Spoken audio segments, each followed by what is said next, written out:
Hello and welcome to a new video.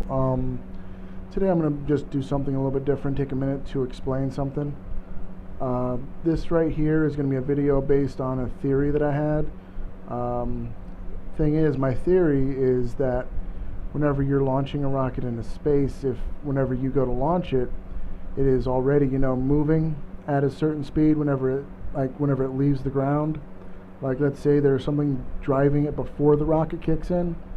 I think it could cut down on expenses a lot, by a ton, really. Now, I made this rocket, and the thing is, it has, it's just that inside of a sheath, and, it's got a load. Let's see how high this one goes, just the rocket by itself.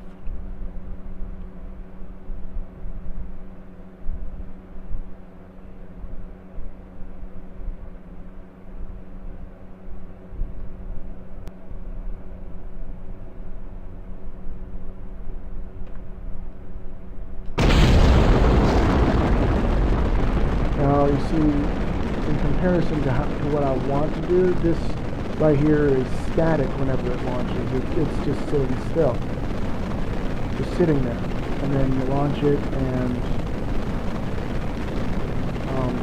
because it's sitting still and you have to initiate the momentum of the rocket, it's actually going to make it so that it actually doesn't have as much kinetic potential in the end. You can't really do as much. Now, once the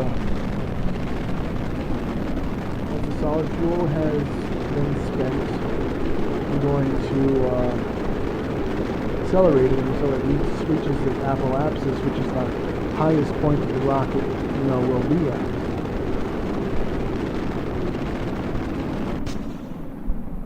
All right, now let's accelerate time.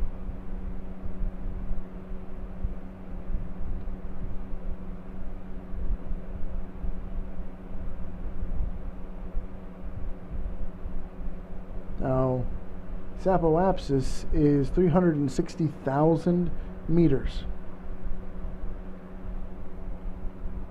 That is 360 kilometers above the Earth, or in this case, Kerbin.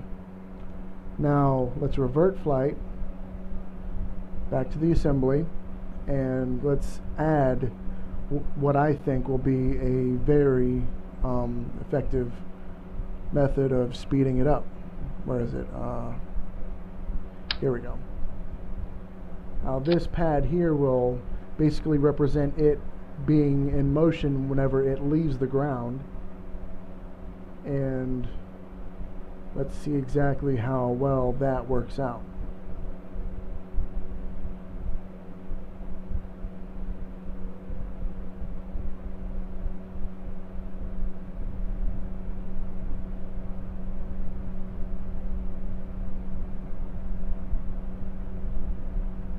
Make sure that the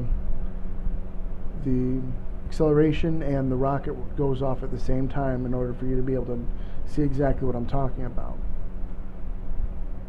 And remember, this is only the same exact rocket part here, with just the cockpit in it and the rocket and the extra payload, in order to be able to show exactly how well it works. And it starts off going about 80 meters a second, which would be pretty difficult to do. However,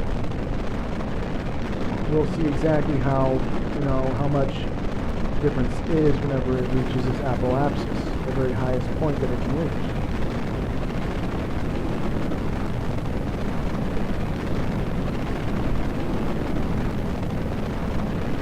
Now, the thing is, my idea is basically having a counterweight system and making lighter rockets so that you can accelerate the rockets to a certain point just from, using a counterweight system, like have an elevator shaft down the ground and lift it up, up to a certain point, and then once it reaches that point, activate the rocket and launch it.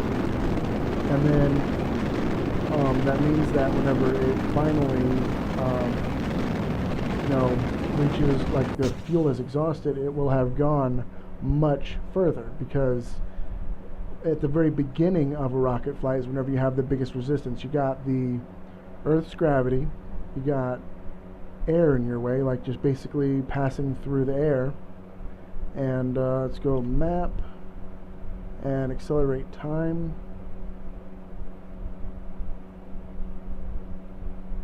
And the apoapsis is 428,000.